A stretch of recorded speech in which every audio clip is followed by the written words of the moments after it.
Lil Durk's world just got flipped. The three-headed goat rapper tried to make a quick escape on a private jet to dodge some serious charges. But the Fed shut that plan down, catching him right before takeoff. And the wildest part, somebody in his own OTF cruise. Then snitching, feeding info to the authorities, and leaving Durk with nowhere to hide now, with details leaking about what they found on that jet. Durk's in deeper than ever. This ain't just another arrest. This could change everything inside Lil Durk's failed plan to flee arrest. Lil Durk's luxurious life took a serious hit when he found himself in federal custody facing a murder-for-hire charge. Federal authorities claimed Durk was involved in plotting revenge against Quando Rondo for the 2020 death of his close friend rapper King Vo, and alleged he even placed a bounty on Rondo's head. But Durk didn't go down quietly before his arrest. He allegedly attempted an elaborate escape plan only to be caught by the feds in Miami, foiling his last-ditch effort to evade justice. Court documents reveal how 5 other men linked to Durk's crew. Only the family OTF were also arrested on murder-for-hire charges, according to an affidavit from FBI agent Sarah Corcoran.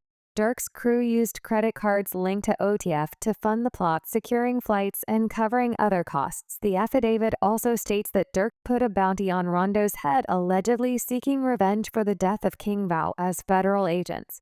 Closed-in Durk reportedly thought he could outsmart the authorities by planning an escape out of the country. But the feds were one step ahead, capturing him just before he could make his getaway. Sources say Durk's flee and evade strategy involved booking multiple flights to throw off investigators. But the plan fell apart when he was apprehended at Miami's Opaka Executive Airport. In a highly calculated move, Durk reportedly booked 2 separate commercial one-way flights, one to Dubai and another to Switzerland. These weren't just regular flights either. He likely picked Dubai and Switzerland because of their complex extradition procedures, hoping to make it difficult for the US to bring him back if he escaped.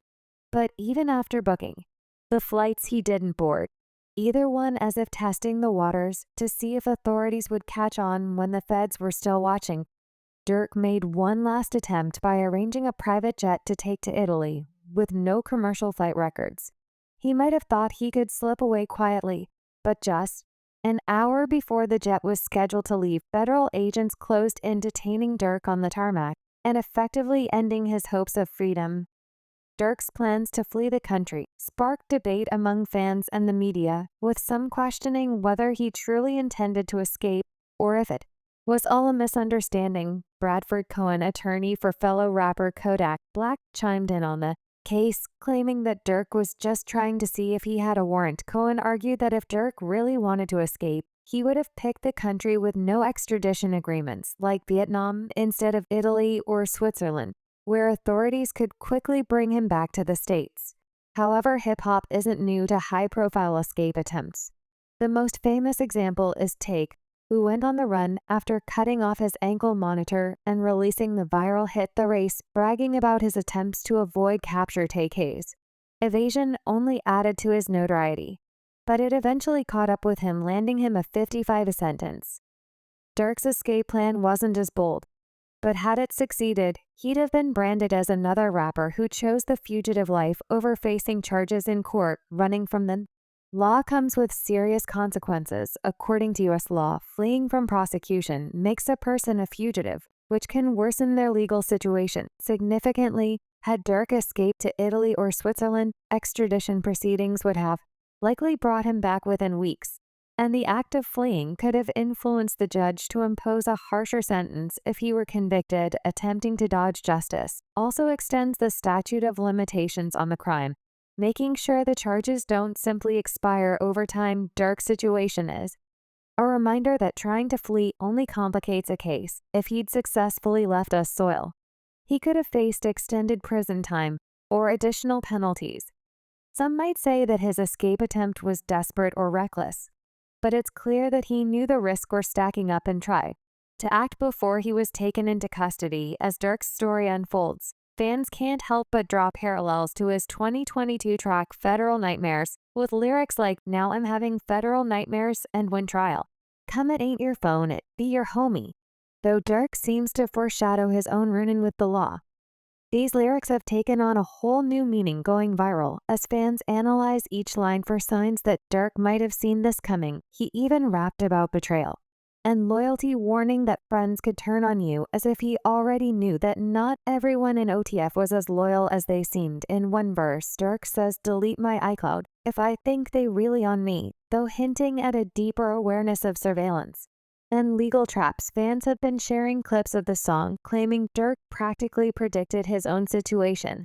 The irony hasn't been lost on social media, with people pointing out that Durk might have been reflecting on the high stakes he faced even before this arrest. According to the indictment, Durk wasn't just running from murder for hire charges. He was also accused of making threats against potential witnesses. This behavior added fuel to the fire, as the FBI's affidavit details how witnesses received intimidation attempts, a tactic that could hurt Durk's defense. The identities of these witnesses remain hidden for serious safety concerns, but the FBI statement highlights the dangerous nature of Durk's alleged actions. But here's where things get even more intense. Rumors are circulating that someone from Durk's inner circle, possibly a longtime member of OTF turned informant, and handed over evidence to the feds. Fans are speculating that this betrayal from within may have been what led the authorities to tighten their surveillance on Durk and ultimately catch him at. He tried to flee. It seems the very loyalty Durk valued could be the thing that brought him down. This isn't the first time rumors of disloyalty have rocked OTF, but with federal charges involved, it feels different. If an OTF member really did flip, then Durk's situation just became even more complicated. Betrayal in the rap world isn't new, but when it's tied to legal charges, the consequences are often brutal. Lil Durk betrayed by OTF gang members. Lil Durk's recent murder for hire indictment has hip-hop fans buzzing. But it's not just the charges that have everyone talking. Allegations are circulating that someone from within Durk's own camp, only the family OTF, betrayed him. According to reports, an OTF member named Jam has been secretly cooperating with the feds for years, allegedly wearing a wire to gather incriminating evidence against Durk and his crew. Months before Durk's arrest, rap legend 50 Cent gave him a heads up during a recent Breakfast Club interview. 50 reflected on some advice he'd given to Durk, warning him to keep an eye on his crew. The two had worked together on the song Power Powder Respect, the theme for Power Book 4 Force, which takes place in Chicago. 50 Cent sensed that there was more to Durk's team that meets the eye. "I told him, yo, this is them. Just watch him," his crew, 50 explained, revealing that Durk confided in him about how an unexpected visitor showed up at his house, making Durk wonder how they got his address. "When you said that to Durk, what was his response to you?" "So you know what said, somebody just came in my house. How they know exactly what the address is, I don't my address to nobody." This wasn't Durk's first brush with suspicious activity. In 2021, intruders broke into his Brazelton, Georgia home, leading to a gunfight with Durk and his girlfriend, India Royale, barely escaping. The supposed informant, identified as OTF Jam, is longtime member of Durk's camp and a figure fans and other artists are now closely examining. According to sources, Jam served a 12-year sentence for attempted murder, which he completed in 2022. Released back into society, Jam allegedly took up the role of a snitch, supposedly wearing a wire and relaying information directly linking Durk to a revenge plot targeting Quando Rondo. Durk's connection with Jam wasn't just business, it was personal. Durk has often been known for looking out for those who were close to him, especially those from his OTF circle. In resurfaced 2023 interview, Jam himself spoke about the support he received from Durk. While serving a 12-year prison sentence for attempted murder, Durk's music kept Jam going, and Durk's success was a motivation and reminder of a life beyond bars. When Jam got out in 2022, Durk didn't leave him hanging. He reportedly helped Jam with money, cars, and even gifted him $50,000, as Jam put it. "That was bro back before the fame and the money he made away for me, to be straight. You know what I'm saying?"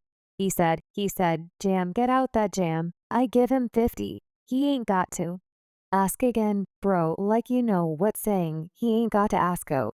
He said he gave you 50, bro. You know, I'm say Chicago rapper King Yella, who has had his own run-ins with Durk, publicly claimed he'd heard that Jam was the one implicating Durk in the murder-for-hire scheme targeting Rondo's cousin LPO, with the murder allegedly orchestrated as a retaliation for the killing of King Va, a close friend and protege of Durk.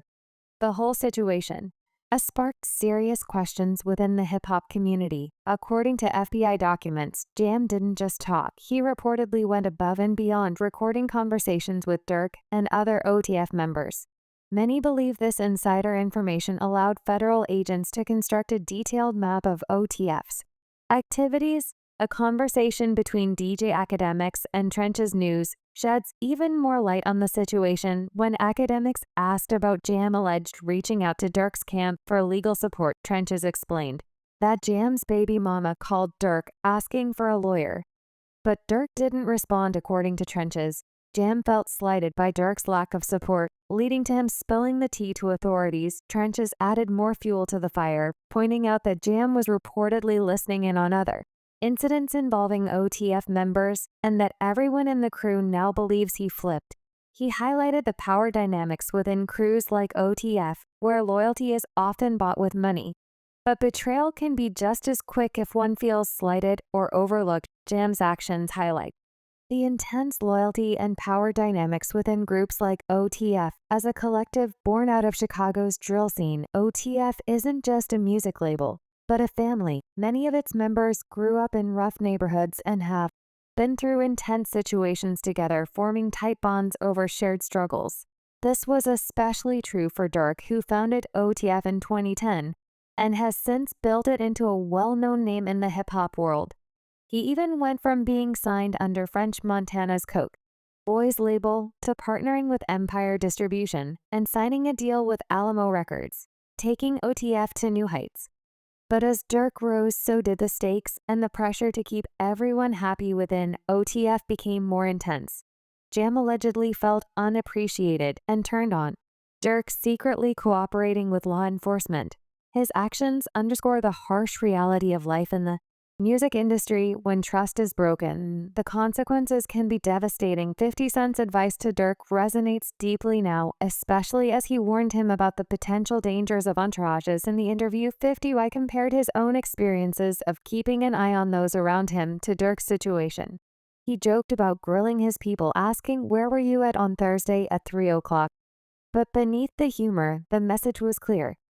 Don't trust everyone, even those closest to you. This insight from 50 Cent seems prophetic now that Jam's alleged betrayal has come to light. The FBI's use of Jam as an informant seems to have given them an upper hand, strengthening their case against Durk. According to sources close to the investigation, Jam's undercover cooperation helped the feds gather detailed accounts of Ott's alleged involvement in the murder for H plot. FBI agent Sarah Curran's affidavit references unnamed witnesses who provided evidence of Durk's involvement, likely with Jam's help. When the feds got their hands on Jam's wire recordings, they pieced together a clear timeline, showing OTF's alleged moves, putting Durk at the center of the murder-for-hire plot. Prosecutors described OTF as a hybrid organization, part music label, part gang, with Durk allegedly orchestrating the crew's most violent moves. Jam's intel painted a picture of everything from plotting to execution, revealing details that linked Durk directly to the crime. Jam's info laid out how OTF's finances were being used to book flights, rent cars, and cover expenses tied to the hit. He even shared that Durk advised crew members to avoid using real names when booking these flights, throwing up red flags to avoid detection. Jam's insights allegedly made it clear that the whole operation was backed with OTF money and coordinated with Durk's instructions. Jam also shared specifics on how Durk's crew kept tabs on Quando Rondo.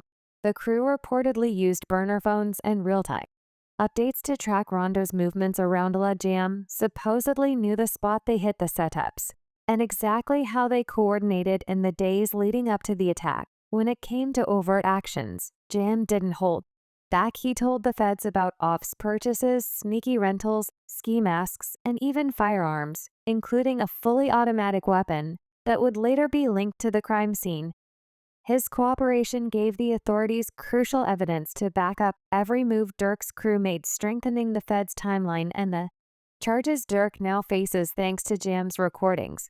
Authorities claim they've got a clear map of who did what, And when including Durk's alleged use of coded language to put a bounty on Quando Rondo, every detail Jam supposedly provided built up the feds' case, leading them straight to Durk and his crew.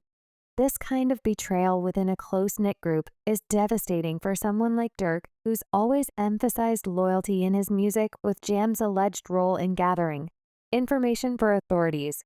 The federal case against Durk has gained traction, suggesting that Durk's lyrics about betrayal and snitching might have been more personal than fans realize. This betrayal isn't just about Durk and OTF. It's a reminder of the cutthroat nature of fame and loyalty in the hip-hop world. Entourages often serve as a double-edged sword. They're supposed to provide loyalty and protection, but when loyalties waver, the consequences can be catastrophic.